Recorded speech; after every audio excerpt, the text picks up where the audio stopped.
दूसरा जो था उसको आदत थी अपना शरीर सहलाता रहता था। अब आप सोचो, कभी किसी प्रसंग में जाए रिश्तेदार के यहां तो भी कैसा लगे, विचित्र। क्या जरूरत, पर वो आदत थी।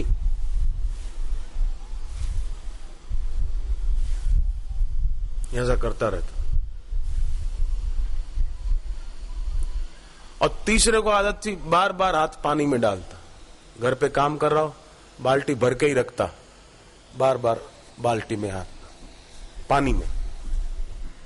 कभी रसोई घर में पानी भरा हो किसी पात्र में तो उसमें जाके,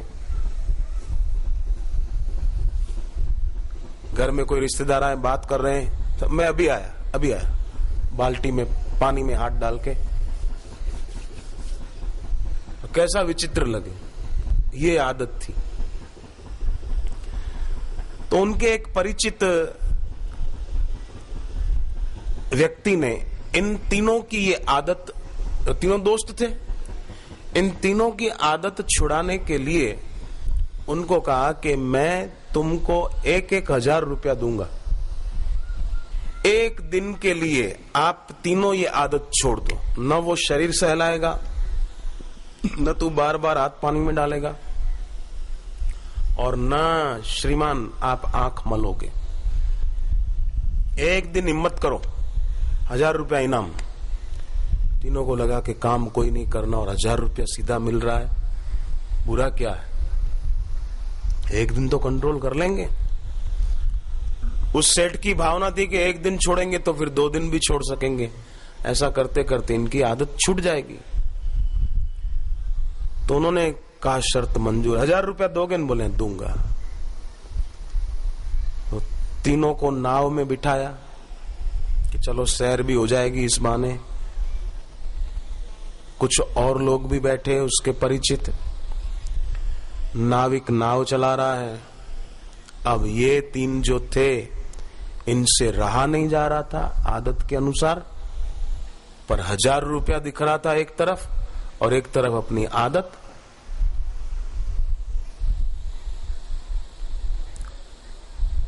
बार बार उसको कि मैं आंख मलूं, दूसरे को बार बार हाथ उठने को तैयार के शरीर को सहलाऊं, तीसरे को कि नाव में ही बैठा हूं, नाव नदी में है, पानी बहा जा रहा है और मैं कैसा पागल ऐसे ही बैठा हूं। उसको लगा कि मैं ये क्यों छोड़ूं, पर 1,000 रुपया, बोले वो भी कैसे छोड़ूं। बहुत देर तक ये तीनों अपने अपने मन को समझाते रहे, परंतु गलत कार्य प्रतिबंध से नहीं दूर होता है। कोई आदत है तो वो प्रतिबंध से दूर थोड़ी होती है, भीतरी परिवर्तन होना चाहिए ना।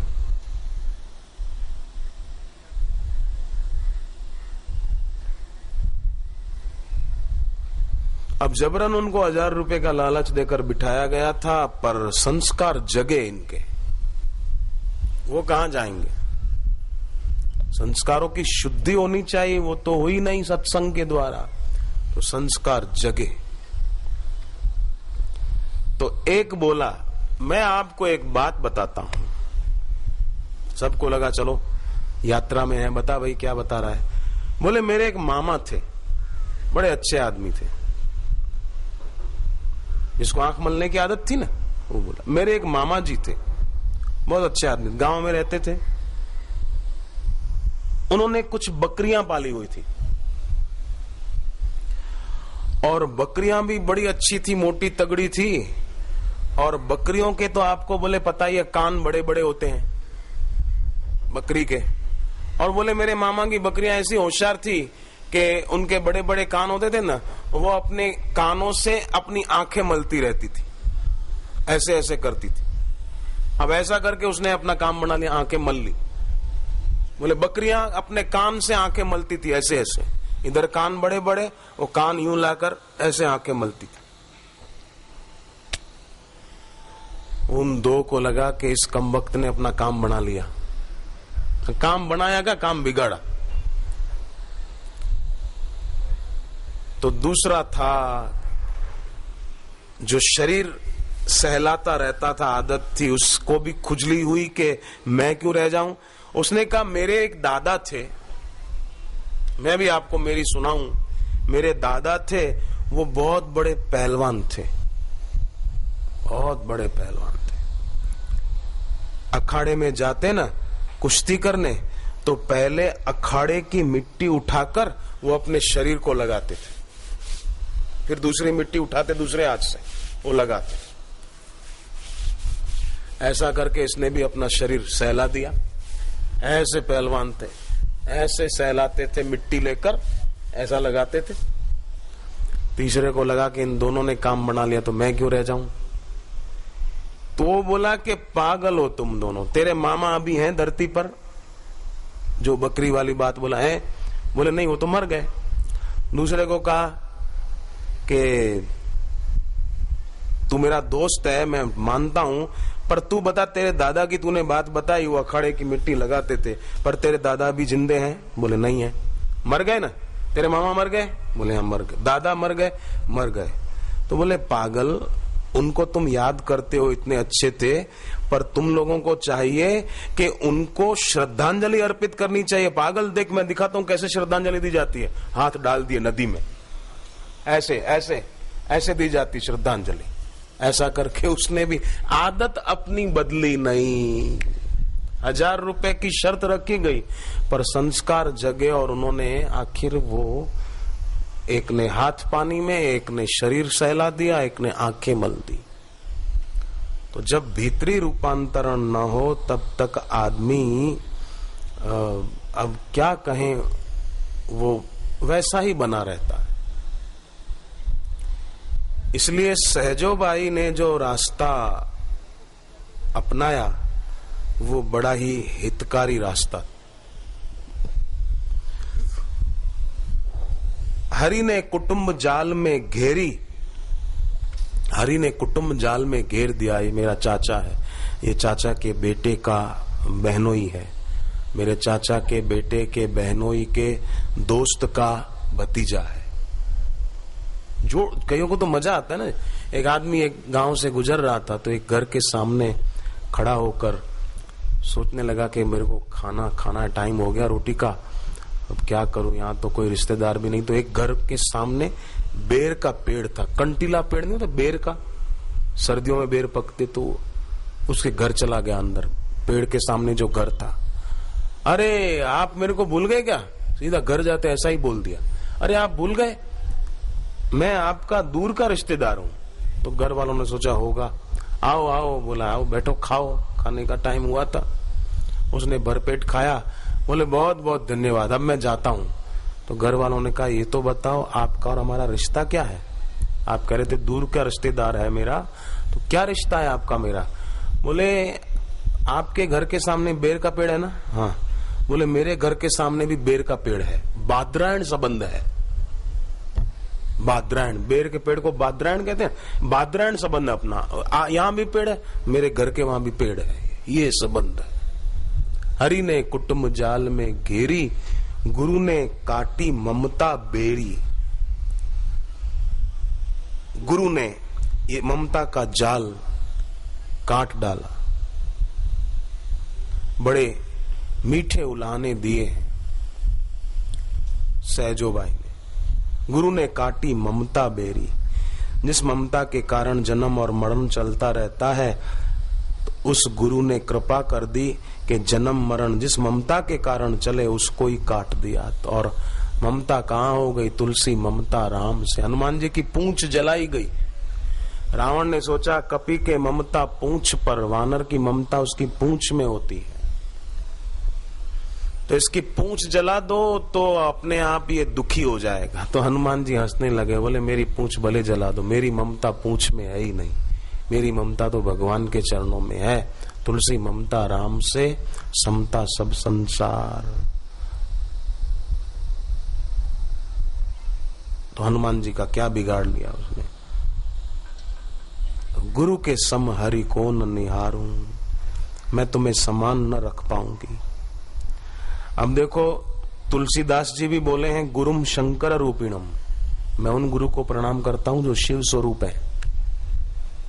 तुलसीदास जी ने कहा। कबीर जी की बात तो आप जानते ही हैं, बलिहारी गुरुदेव की जो गोविंदियो दिखाए, गुरु गोविंद दोनों कड़े किसको लागू पाए। कबीर जी ने ये कहा। तुलसीदास जी ने कहा गुरुम शंकर रूपिणम। सनकादि ऋषियों ने कहा त्रिभुवन गुरुम ईशम। कृष्ण भगवान ने कहा आचार्य माम, गुरु को मेरा ही स्वरूप मानो। पर सहजो कहती है गुरु के सम नहीं, गुरु के सम न हरि को निहारूं, राम तजू पे गुरु न बिसारूं। शबरी देवी थोड़ा कर पाई, भगवान को देखकर भी गुरु की याद आ रही थी। ये शबरी के जीवन में था, अपने सदगुरु के प्रति प्रेम। सामने ईश्वर खड़े हैं, याद गुरु की आ रही है। शबरी देखी राम ग्रहाए, गुरु के मुनि के वचन समुझ जिय भाए। सामने ईश्वर के होते हुए भी ईश्वर के सुमिरन पूजन में लीन नहीं हुई, गुरु के सुमिरन में लीन हो गई। मैंने पहले ही निवेदन किया कि प्रेम का ये स्वरूप है कि प्रियतम दूर हो तो वियोग में बढ़ता है और पास हो तो संयोग में भी बढ़ता है। दूर होने से घटता नहीं और गुरु के नजदीक होने से बढ़ता नहीं, एक रस रहता है। और ऐसे शिष्य के जीवन में से दुख पलायन हो जाता है, समता वहां आकर डेरा बना लेती है। सहजोबाई चौथा उलाना देती है, हरि ने रोग भोग उर्जायो। ईश्वर ने जन्म दिया तो शरीर में रोग भी दिए। कई लोग नहीं बेचारे बीमार होते, सिर में दर्द होता है कईयों को, किसी को पेट में दर्द रहता है, किसी को घुटने में दर्द रहता है, किसी को कमर में दर्द है, किसी को डायबिटीज है, किसी को आंखों की रोशनी कमजोर है, किसी को देखो तो लीवर और किडनी की कोई तकलीफ है, किसी को फिर पाचन खराब हो गया है, किसी को देखो तो बेचारे के बाल जवानी में सफेद हो गए हैं, किसी को देखो तो बाल झड़ गए हैं, गंजा हो गया है, किसी को देखो तो बेचारा बालों को मेहंदी लगाता है, किसी को देखो तो कुल मिला के लोग बेचारे बहुत उलझे हुए हैं। हरि ने रोग भोग उर्जायो। शरीर में कितने रोग और फिर पैसा खर्चो, दवाइयां लो, और दवाइयां भी अंग्रेजी दवाइयां, भगवान बचाए। मैं तो आपसे भी कहूं जितना हो सके अंग्रेजी दवाइयों से अपने को बचाना। दुर्भाग्य से कभी लेनी पड़े तो हाथ में औषधि रखकर ईशान कोण की तरफ मुंह करके खड़े रहना, यहाँ बैठे रहना, जैसे भी अनुकूल पड़े दवाई में देखते हुए 21 बार भगवान का नाम बोलना, गुरु का मंत्र बोलना और फिर वो ले लेना ईशान कोण की तरफ मुंह करके, तो तबीयत जल्दी अच्छी होगी। कभी दवाई लेनी पड़े तो ऐसे लो, न लेनी पड़े तो बहुत अच्छा। और दूसरी मैं खास बात करूं, क्या होता है कि अपन यात्रा में निकलते ना बाहर, तो कई बार क्या होता है तबीयत थोड़ी बिगड़ जाती है। घर पे सब तरह की सुविधा होती है और बाहर निकलते हैं कुछ घंटे, ट्रेन में बस में मुसाफरी करो तो थकान होती है, फिर हवामान में डस्ट धुआं आदि, उससे भी थोड़ी तबीयत बिगड़ जाती है। खान पान टाइम से मिला न मिला